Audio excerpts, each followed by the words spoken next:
Hey guys, I know, my upload schedule sucks. No yapping, let's hop straight into it.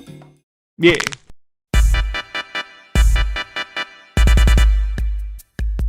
The SDK campaign is our first one. The map barely has any content in it, as it is just a tutorial map by the developer. It just throws us into random rooms and a boss fight at the end. Is that it? Easy D tier. Next up are all the survival maps. I'm sorry, okay, but there's just nothing. All the survival maps are reused locations and it's just permanent fighting. I gave it 1 point for story elements, because if you die here, a cutscene plays where Simon offs himself. So I guess this is a representation of his last stand.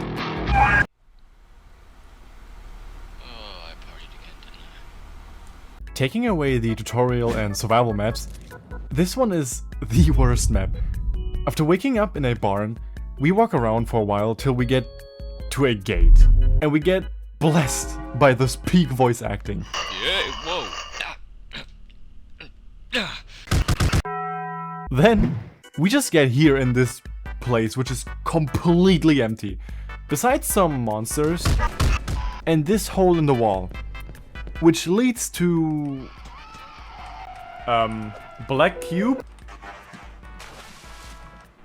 What? And then we get to a boss fight without an HP bar. But, prepare for the epic ending after we defeat this boss. D tier. Hello. You are about to play the Cry of Fear community call-out. Hoi! Our first C tier. This map is one of the longest maps, which sadly doesn't mean that it's a lot better, but we don't really have the best comparisons until now. So the map starts off in a concrete building with a car clipping through the wall before Saw Crazy shows up. This guy is basically the stupid brother of the Saw Runner. We get out of the building and the door is suddenly just massive. Escaping this, we suddenly are in a house before entering a bloody door that leads... Okay, how the fuck am I supposed to explain this? Literally, we go through this door only to be in a bloody room again with 1000 magazines lying there, only to fight the Saw Runner in the next room. I'll try my best to summarize the upcoming chapters. Chapter 3. Afraid of monsters hallways. Bloody hallways. Endless monsters. Chapter 4. Tomb. Maze. Enemies. Suddenly, an invisible hole with no hint towards it. Oh! What? Oh, there's a Saw Runner. What the? Chapter 5. Chapter 6. Chapter 7. Last chapter. And we play as the doctor until we get here and fight the Saw Runner. I did not have fun playing this, to be honest.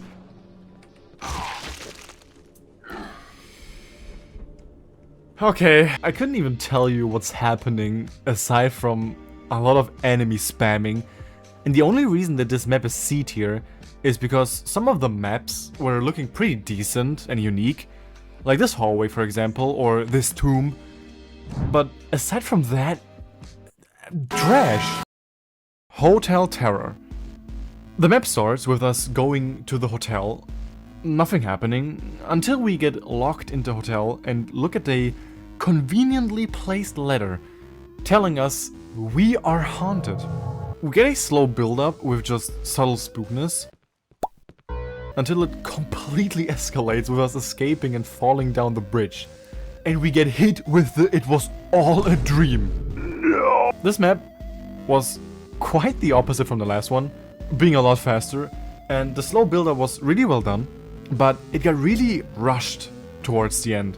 The map being a hotel was also quite a unique choice, and the gameplay was much more enjoyable than the last map. Still far away from the quality that is coming later. Stairway. We immediately spawn in a huge room and instantly get attacked by the Saw Runner, only to land in Simon's house, which is filled with monsters, as well as his basement. Introducing the first stairs. Going deeper into the basement, we approach huge stairs, which leads to a boss room with another Saw Runner. We escape him and get to a long hallway. Going left, we get a lot of fighting in a boss fight against Simon, only to suddenly wake up in our house, as it all was a dream. It doesn't end there though. We go outside and ride off into the darkness with a car, with the plot being that we are clueless and scare the monsters. Okay, now revert back to this hallway, because this map is the first instance of having two different endings. Going to the right here leads to the wall breaking and a door revealing itself. Going here leads to us being chased by the Saw Runner once again, and a nightmare section which ends in us fighting Wheelchair Simon. The plot being that we actually offed ourselves for some reason. Now honestly, I don't have a lot to say about this map. Like, it's decent in every way possible, and a bit boring. So, yeah. First beat here, and it's her. This is the first map so far that has some kind of lore. We start off in a house, get attacked, and then just teleport into the forest, which leads to 3 doors with only one working, and this brings us into a sort of mental asylum or prison. We fight some enemies and we pick up notes, which describe a really gruesome story. Like, you can read it if you want, but don't say I didn't warn you. After that, the map kinda derails into this nightmare section, and it ends in a cave with some deep diving.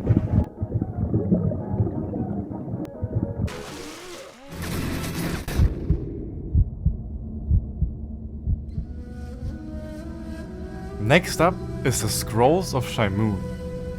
I hope I pronounced it correctly. And honestly, this map is so interesting. It's in this ancient Egyptian setting, and our character got here with a group of people, but we woke up alone and went to check, of course.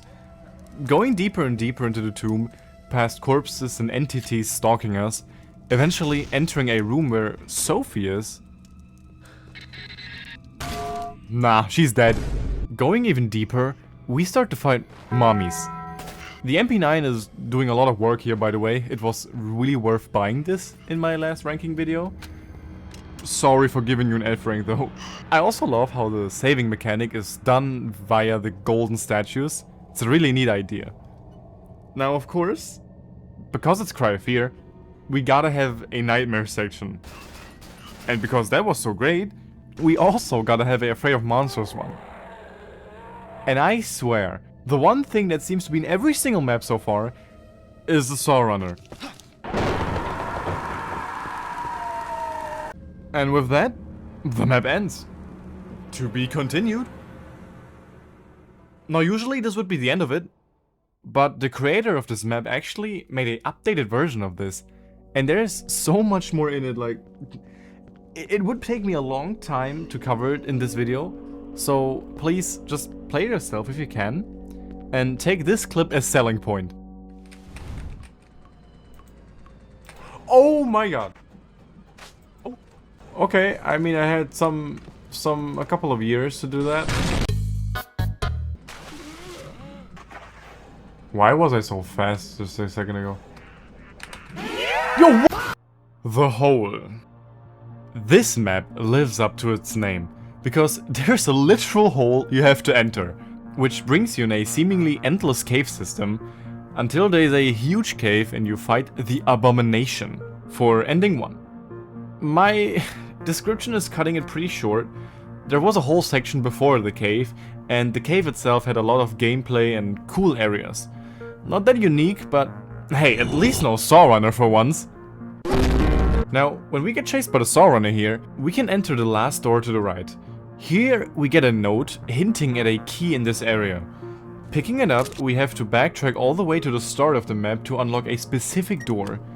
This leads to the second ending of this map. This map also has a third ending, which includes the boss fight at the end, where you need to hammer this rock to access a trapdoor. This leads to more cave, and eventually to Simon's death. Now, 2 things were very interesting. One, Simon from the multiverse just randomly pops up. 領域展開 And 2, the story. The first ending tells us clearly that Simon is dead, and after defeating the boss, we land in hell.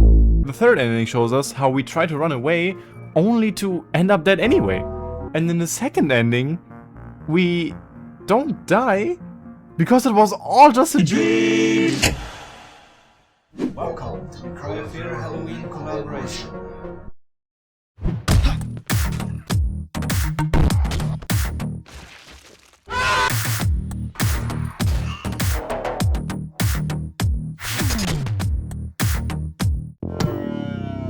Now, the map wasn't all too bad so far. It's just like the custom collab one, just 100 times better. But it's really just map after map with nothing special, until we get to chapter 7. I mean, we get to see Slender Man, and we can dual wield. Jokes aside, I really love how this visually looks. Like, the jump scares are cheap, sure, but the entire place looks really cool. Going into the darkness here, we approach a dim light and get teleported to the sequel of this doctor sequence in the custom collab. Here we get 2 endings. One is called Heaven, where we go on to fight David Leatherhoff from Afraid of Monsters, and the other one is much longer, going through the streets, the sewers, and a part of the forest, which is really enjoyable to play. Sadly, you end up fighting a Pumpkinhead. This map is really fun though, hence it's getting my first A rank. I am alone. I have forced everyone away from me. Because I must be alone. I am a disease, eating away at the kindness others have shown me.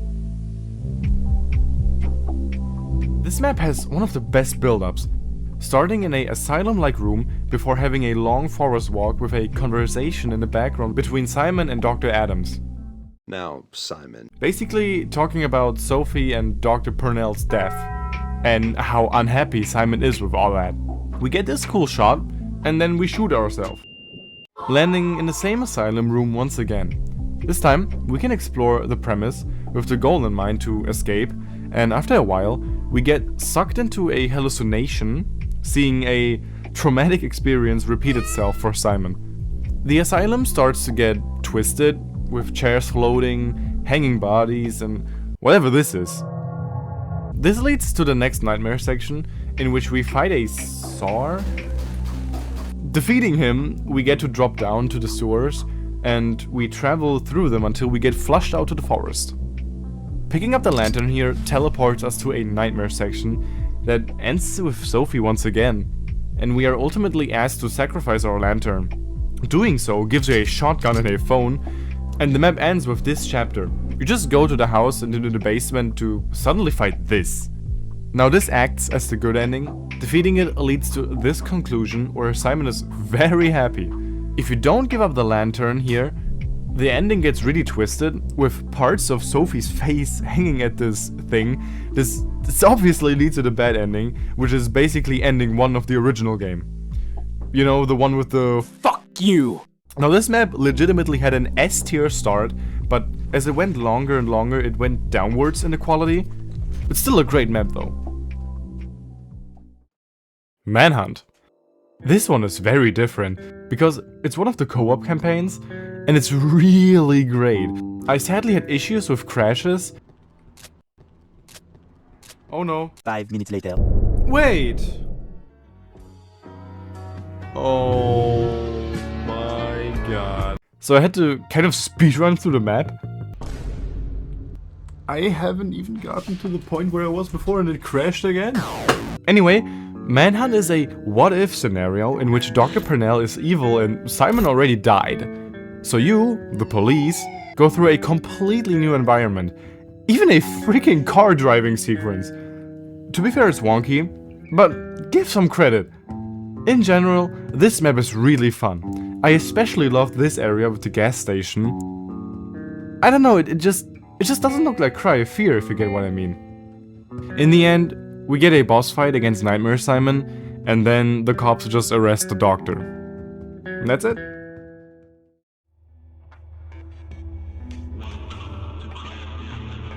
This map is probably the one that the most will recognize. Mainly because it's the first option of all the custom campaigns. This map also follows no story, so every chapter is different. And this map is very long, so I won't yap about every single thing in the map, but already in the beginning, we get unique soundtracks, remodeled enemies, and some psycho shit. The chapters that follow are a little more reserved. We got some of this, some of this, and this. But at chapter 6, it starts to get really fun and ridiculous. With a circus-themed map, a Metal Gear Solid reference, and oh my god! The next chapter is actually pretty sweet. It's basically just a one-to-one recreation of the hospital in Afraid of Monsters, with obviously upgraded graphics. Now if you're interested, I played Afraid of Monsters. The video is right there. Close the damn door! The last chapter drops us off at a motel with a house in the back. Entering it, we get attacked by a woman. This, by the way, is the same woman as in the Halloween collab here, as these two maps are connected in the story. Memories ends with us driving off in a car, only to crash into a tree at the Halloween collab and play through all this. Memories has a really nice gameplay flow and many unique moments, so it's no surprise that this is our first S tier. Following up is Out of It. Now from the get-go, I absolutely adore the design of this entire campaign. It just doesn't look like any other campaign we've played so far. The story seems to be about drugs? Chapter 1 is literally called A Bad Trip, and we stand there, presumably puffing in some of that. From here on out, we travel through the city. As time passes on, we start to see more enemies and more twisted environments, probably getting deeper into our bad trip. Continuing our way back home, we go through a restaurant, a pool lobby, and an elevator. That, of course, explodes. No, it just crashes down. And we get another episode. As it stops, we suddenly are in this underground system, which gives us the AK-47. Now I'll take this moment to appreciate all the redesigns. Aside from this AK-47, we got this plank, and we got remodeled enemies. All this sheer effort for a custom campaign, that by the way, is a demo. Escaping the underground system, the weather and the time of day changed, giving off a really peaceful vibe as Simon says that everything is finally feeling normal again. We hop into the car and actually just drive home. However, Simon comments that he wants to take revenge on the person that apparently gave him this. So we go ahead and... Unlike the Scrolls of Shaimoon earlier on, this map never got finished sadly. So it ends here. A fantastic map though. I played it a couple of times and it never got boring. That's how you know that a map is really good.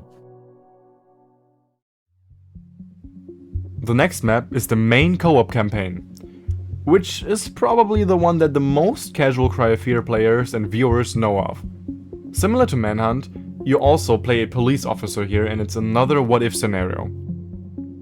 This time, we dive into the book that Simon wrote to experience his feelings, only to get sucked into the world, and your objective is to save Simon and yourselves from the madness. Now, some of you may be Kyanite viewers. I know because of statistics, and I heard you guys in the comments. He did forget to rank one monster in his ranking video. So, I went ahead and asked him myself. Yeah, what would you put him? Oh, that's a good question. He is a little close to being overpowered, though. He's not as horrifying. He doesn't have the fear factor. I mean, okay, he's wielding two chainsaws at once. He's not like screaming. It's more just like mosquito noises. You're right. It's like he's more a D tier for me. The rest of the map is pretty self-explanatory. It's basically just the main campaign, but in reverse. Traveling all the way back to the first subway to interrupt a certain chain of events, which leads to Simon and Sophie walking down the road hand by hand. How sweet.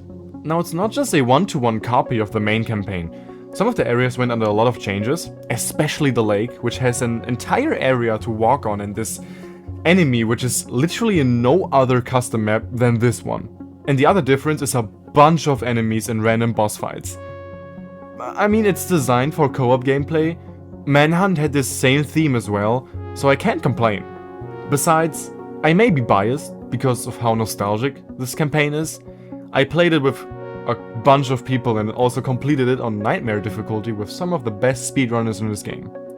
I won't talk about the absolute jankiness of setting all this stuff up though, it's definitely annoying.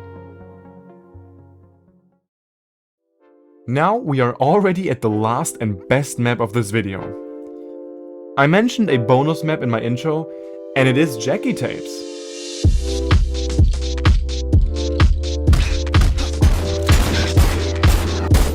This is the only campaign on this list that is not officially in the game, but it's incredible. It's incredibly good. This map is nothing, absolutely nothing like any other map on this list, and it's really long. By far the longest custom campaign in this video. That's why I won't go through everything, because this video is already long enough. But you are playing as Dr. Purnell, and the map already starts with a unique cutscene and custom animations. A character gets introduced here that talks to us, who is trying to remind the Doctor of who he was before he became a psychologist, and that he needs to change in order to help Simon.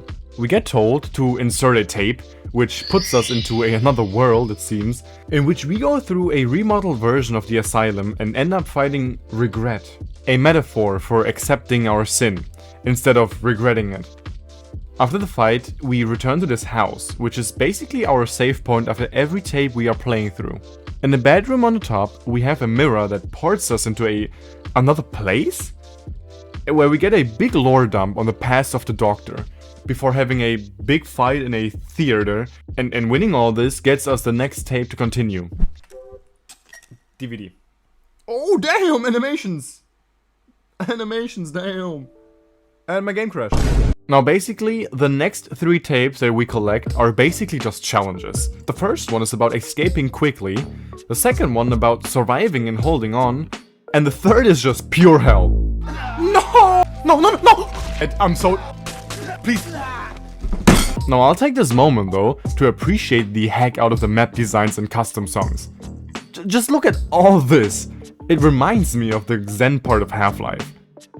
Now when we escape this hell, we first of all get a cool cutscene. And we get a decision. This determines 2 different endings. When we say no, we die. Playing right into the hands of the person that created this story. When we say yes, on the other hand, we need to escape this entire place full of things trying to stop us, until we eventually just fall into a house. Exploring the house, we come to the conclusion that this is a rundown version of our safe house. Going to the basement, we actually just fight Simon, and when we win this, we get to live. Now there are a lot of lore bits in this map, and a whole freaking story is being told about the emotions and goals of Dr. Purnell. There's a lot of room for interpretation, and it really makes this map seem like its own game. Now on my list, Jackie Tapes is the best map. On your list, it may be different. If you want to rank it yourself, you can just click on the link in the description and use the exact same tier list that I used. By the way, this was my criteria and points I gave each map. It's been a few months since I ranked all this, so it would actually I would actually change a few things now. Although there's one thing that I would never change, and that is that Doctor Mode is F tier.